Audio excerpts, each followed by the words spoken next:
Puji Tuhan. Bapak Ibu jemaat yang dikasihi dan diberkati Tuhan,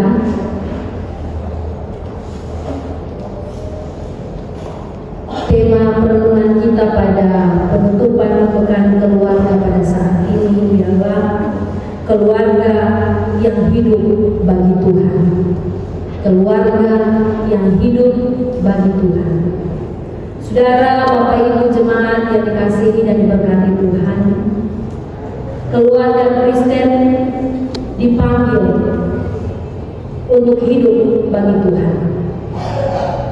Keluarga Kristen dipanggil untuk hidup bagi Tuhan. Kita dipanggil bukan hanya sekedar untuk datang beribadah. Kita dipanggil bukan hanya sekedar untuk datang di rumah Tuhan di tempat ini, tetapi kita dipanggil dalam setiap aspek kehidupan kita setiap hari, baik melalui tingkah laku kita atau perbuatan kita, tutur kata kita, maupun hal-hal yang kita pikirkan. Semuanya kita dipanggil untuk hidup bagi Tuhan. Bapak Ibu saudara-saudara yang diberkati Tuhan, hari ini juga adalah Minggu Trinitas atau masa biasa di dalam gereja Protestan, di mana kita semua pada saat ini diberi kembali ingatan akan Trinitas, bagaimana keharmonisan Trinitas dari Allah Bapa, Anak, Roh Kudus dalam keserasian mereka menjadi contoh yang luar biasa, seperti Bapa yang memelihara, Anak yang mengurus, dan Roh Kudus yang menguruskan. Keluarga Kristen pun dipanggil untuk mencerminkan kasih, kesatuan, dan ketaatan dalam hidup setiap hari. Bapak Ibu saudara-saudara yang dikasihi dan diberkati Tuhan, Pekan Keluarga GKST di tahun 2025 menjadi momen penting untuk merefleksikan kembali panggilan ini. Setelah sepekan kita semua belajar, berdiskusi dan berdoa bersama-sama, kini kita kembali diingatkan, keluarga kita diingatkan untuk hidup bagi Tuhan. Adalah keluarga yang berakar pada Tuhan dan berbuah bagi dunia. Bapak Ibu saudara-saudara, dalam bacaan kita Yeremia 17 ayat 7 hingga ayatnya yang ke-10, khususnya melalui ayat 7 hingga ayatnya yang ke-8 dalam bacaan kita saat ini, kita menemukan gambaran yang indah tentang kehidupan yang berakar kepada Tuhan. Diberkatilah orang yang mengandalkan Tuhan, seperti pohon yang ditanam di tepian air. Gambaran ini menunjukkan bahwa keluarga yang menjadikan Tuhan sebagai sandaran hidup akan tetap kokoh di dalam kehidupannya. Bapak Ibu yang diberkati Tuhan, seperti pohon yang ditanam di tepi aliran air, diharapkan demikian juga kehidupan pribadi maupun keluarga kita. Hidup dekat dengan sumber kehidupan. Kalau pohon tadi dikatakan sumber kehidupannya adalah air, maka kita umat yang percaya kepada Tuhan, sumber satu-satunya kehidupan kita adalah hanya kepada Tuhan Yesus.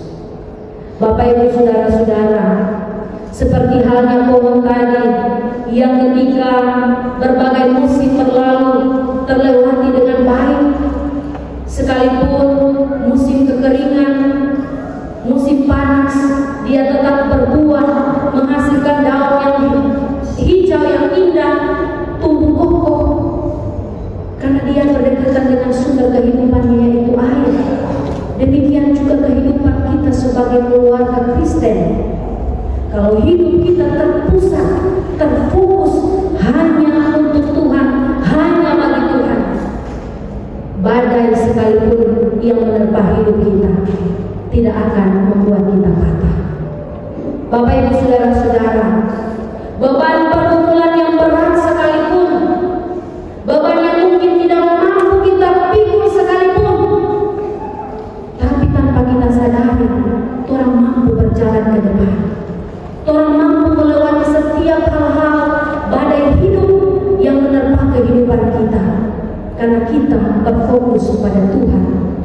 sumber kehidupan kita. Bapak Ibu saudara-saudara, di zaman sekarang ini banyak hal yang sudah mulai luar biasa. Alat-alat teknologi yang sudah sangat canggih, bahkan alat-alat medis pun sudah sangat canggih Bapak Ibu saudara-saudara. Tapi hal itu tidak menjaminkan kehidupan kita bahagia, bahkan kehidupan kita diselamatkan. Biar orang mau pakai alat yang 1 miliar, 1 triliun kalau orang sakit, tapi kalau orang punya hidup tidak dekat dengan Tuhan, percuma Bapak Ibu saudara-saudara.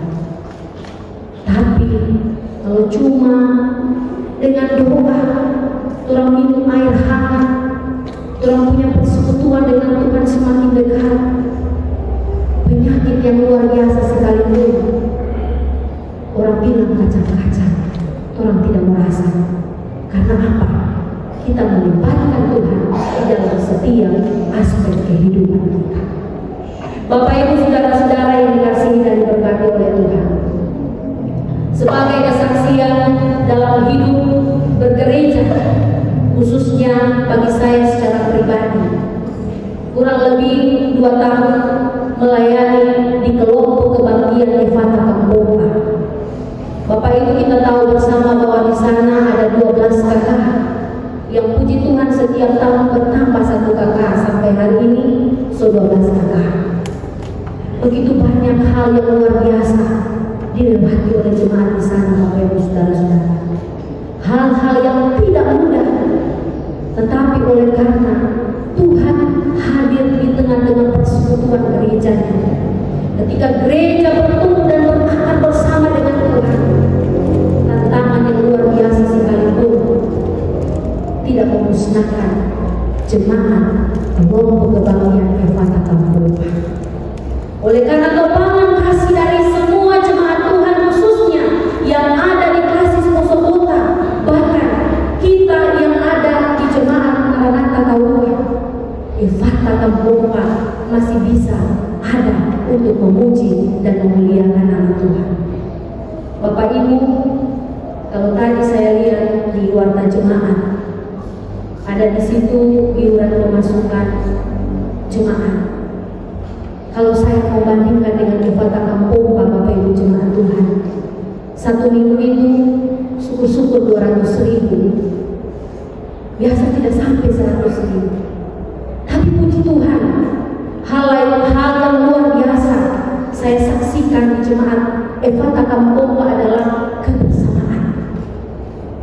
Ketika kebersamaan kita fokuskan untuk memuji dan memuliakan nama Tuhan, ketika ada perkunjungan pelayanan di jemaat Efata Kampompa, luar biasa pertumbuhan jemaat di sana, bahkan sampai saat ini mampu untuk memberikan setoran juga kepada Sinode, karena kami juga bagian dari Gereja Kristen Sulawesi Tengah.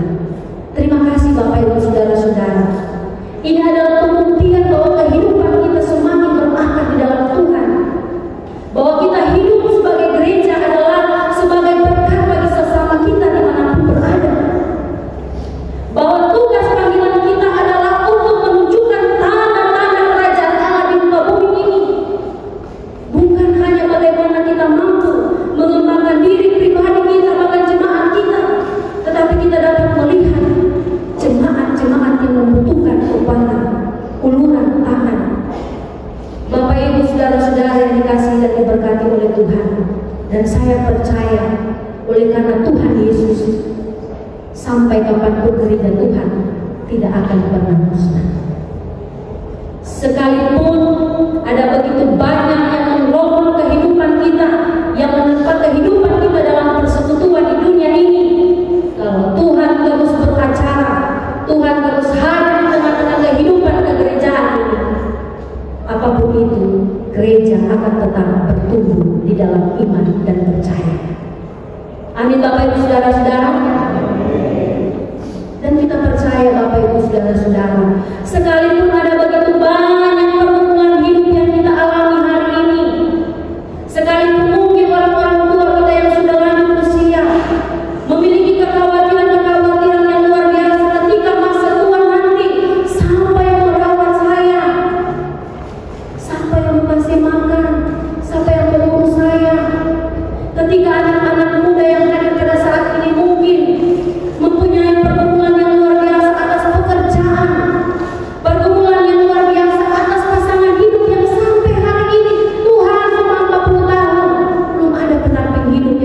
apa Tuhan? Jangan pernah khawatir kata firman Tuhan pada saat ini, tetapi sandarkan hidupmu, fokuskan hidupmu kepada Tuhan yang adalah satu-satunya sumber kehidupan. Karena apa yang kita minta di dalam Tuhan pasti disediakan. Bapak Ibu, saudara-saudara, terkadang memang sebagai manusia kita menuntut sesuatu sesuai dengan waktu dan keinginan kita. Tetapi terkadang juga Tuhan melihat dan menguji kesiapan, kesanggupan dan kesetiaan hati kita memikul salib. Tuhan, bertahun-tahun saya rajin ikut persekutuan, saya tidak pernah lalai, tapi kenapa hidup saya begini-begini terus? Sama yang mana sampai persekutuan, tapi hidup baik-baik saja. Ingat Bapak Ibu, semakin kita dekat dengan Tuhan, salib itu semakin berat untuk kita pikul. Tuhan melihat kesetiaan hati kita. Sampai di mana orang mampu untuk pikul salib? Setiakah kita seperti Kristus atau tidak? Bapak Ibu, saudara-saudara yang dikasihi dan diberkati Tuhan, pada penutupan Pekan Keluarga GKST 2025 mengajak kita untuk memperkuat dasar iman keluarga melalui percakapan-percakapan di sekitar tema keluarga dalam kaitannya dengan hukum-hukum Tuhan. Di tengah tantangan zaman seperti individualisme yang mengikis kebersamaan, teknologi yang seringkali mengalihkan fokus kita dari iman Kristen, dan krisis moral yang mengaburkan nilai-nilai kebenaran, kita diingatkan bahwa ketergantungan pada Tuhan adalah kunci ketahanan keluarga, bukan pada kekuatan sendiri, bukan pada hikmat dunia, melainkan pada Tuhan yang adalah sumber hidup kita. Saudaraku yang diberkati Tuhan, kemudian dalam Yeremia 17 ayat yang ke-9 hingga ayat yang ke-10 mengingatkan kita betapa liciknya hati. Aku Tuhan yang menyelidiki hati. Tuhan mengenal motivasi terdalam di hati kita lebih dari siapapun, bahkan lebih dari apa yang kita kenal terhadap diri kita sendiri. Ini menjadi bahan refleksi penting bagi keluarga-keluarga kita di setiap hari. Apakah selama ini hidup kita benar-benar bagi Tuhan? Apakah sungguh-sungguh hidup kita mengasihi Tuhan, atau hanya sekedar menjalani rutinitas saja? Apakah hal-hal yang kita lakukan di setiap minggu orang rajin beribadah mempunyai motivasi hanya supaya orang lain lihat, oh dia rajin pergi ke gereja, dia rajin ikut persekutuan, ataukah motivasi kita benar-benar berfokus pada Tuhan?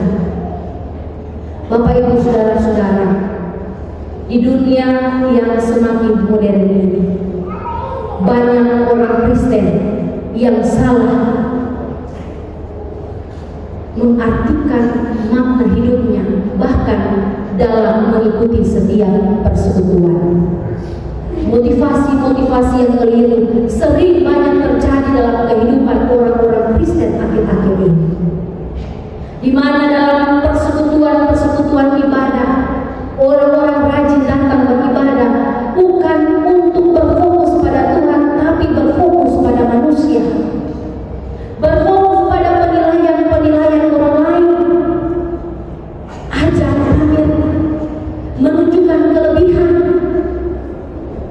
Bahkan Bapak Ibu, saudara-saudara, banyak orang yang berfokus datang beribadah, mau kasih tunjuk kalau saya pakai baju ini, baju baru, mau kasih tunjuk kalau saya pakai sepatu ini, sepatu baru, saya pakai model rambut ini, model rambut yang baru, mau kasih tunjuk sama orang kalau saya punya HP yang baru. Tapi saya percaya di jemaat ini, Bapak Ibu, saudara-saudara, tidak demikian.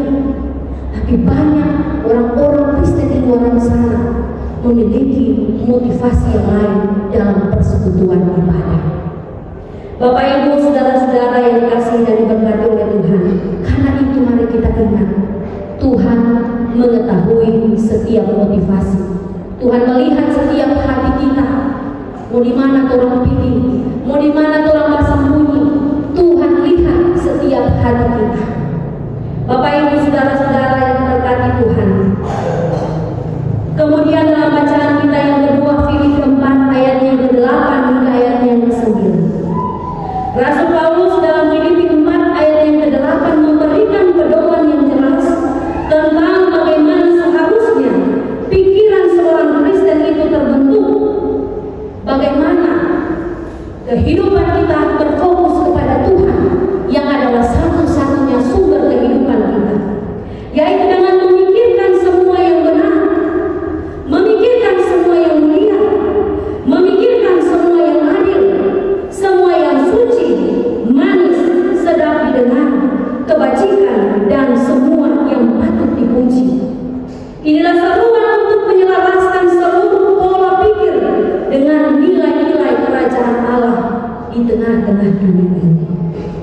Selanjutnya, Bapak Ibu saudara-saudara, dalam Filipi 4 ayat yang ke-9 menegaskan apa yang telah kamu pelajari, lakukanlah itu. Ini mengingatkan kita pada ajaran tentang iman tanpa perbuatan adalah mati dalam Yakobus 2 ayatnya yang ke-17. Oleh karena itu, pada pekan keluarga ini bukanlah akhir, melainkan awal dari tindakan nyata kita. Apa yang sudah kita renungkan harus diwujudkan dalam kehidupan kita sehari-hari. Dengan demikian, keluarga Kristen tidak hanya menjadi pendengar firman, tetapi juga harus terus menjadi pelaku firman di dalam kehidupan setiap hari untuk menjadi dampak yang baik bagi orang-orang di sekitar kita. Bapak Ibu saudara-saudara yang diberkati Tuhan, mari bersama-sama kita merenungkan beberapa hal yang menjadi kesimpulan dari penutupan pekan keluarga yang kita ikuti di tahun 2025 ini. Yang pertama, apa sesungguhnya yang telah kita terima selama pekan berharga yang telah kita lewati? Setiap firman yang disampaikan, setiap diskusi yang digumuli, setiap doa yang dipanjatkan, apakah semuanya telah menyentuh relung hati kita dan mulai mengubah cara pandang serta praktik hidup keluarga kita di setiap hari? Yang kedua, sejauh mana keluarga kita telah menjadi pohon yang berbuah seperti dalam Yeremia 17 ayatnya yang ke-8. Di tengah dunia yang semakin kompleks ini, apakah kita justru menjadi semakin dalam berakar pada Tuhan dan menghasilkan buah-buah kasih, atau malah terbawa arus zaman yang menjauhkan kita dari nilai-nilai kerajaan Allah dalam kehidupan keluarga kita sehari-hari? Bapak Ibu saudara-saudara, apakah lebih banyak kita memancarkan terang Kristus atau justru menyerupai dunia di sekitar kita? Poin yang ketiga, komitmen apa yang akan kita bawa pulang dari pekan keluarga tahun ini? Iman tanpa perwujudan nyata adalah sia-sia. Karena itu marilah kita dengan berani menetapkan langkah-langkah praktis yang akan mengubah keluarga kita menjadi lebih serupa dengan kehendak Tuhan. Bapak Ibu saudara-saudara yang berkati Tuhan, bangunlah mesbah keluarga kita. Sediakanlah waktu-waktu khusus bagi keluarga bahkan pribadi kita untuk berkumpul, untuk berdoa dan membaca firman setiap harinya. Mesbah ini akan menjadi tempat kita menyembah, mengaku dosa, dan menerima penguatan dari Tuhan. Bapak Ibu saudara-saudara yang dikasihi dan diberkati oleh Tuhan, saya percaya ketika keluarga Kristen mampu untuk terus bersekutu, menjaga waktu dan hubungan dengan Tuhan, apapun yang kita harapkan, apapun yang kita gumuli, percaya Tuhan menyediakan mujizat, Tuhan menyediakan jalan keluar yang terbaik bagi kita. Bapak Ibu saudara-saudaraku, mari keluarga yang hidup bagi Tuhan bukanlah keluarga yang sempurna, melainkan keluarga yang terus belajar untuk bergantung kepada Tuhan. Kalimat ini menjadi peneguh hati kita di akhir pekan keluarga ini. Kita dituntut untuk sempurna. Kita tidak dituntut untuk sempurna, tetapi untuk selalu setia, belajar dan bertumbuh di dalam Tuhan. Sebagai penutup pekan keluarga GKST 2025 ini, mari kita mengucap syukur atas setiap pembelajaran berharga yang telah kita terima sepanjang minggu yang telah kita lewati. Namun lebih dari itu, Bapak Ibu Saudara-saudara, mari kita melangkah dengan komitmen baru yang lebih konkret. Jadikan Tuhan sebagai pusat keluarga dalam setiap keputusan besar maupun keputusan kecil di dalam keluarga kita. Hiduplah dalam persatuan yang mencerminkan kasih Allah Trinitas, dan jadilah berkat bagi orang-orang di sekitar kita. Keluarga yang hidup bagi Tuhan adalah keluarga yang terus diberkati Tuhan. Amin.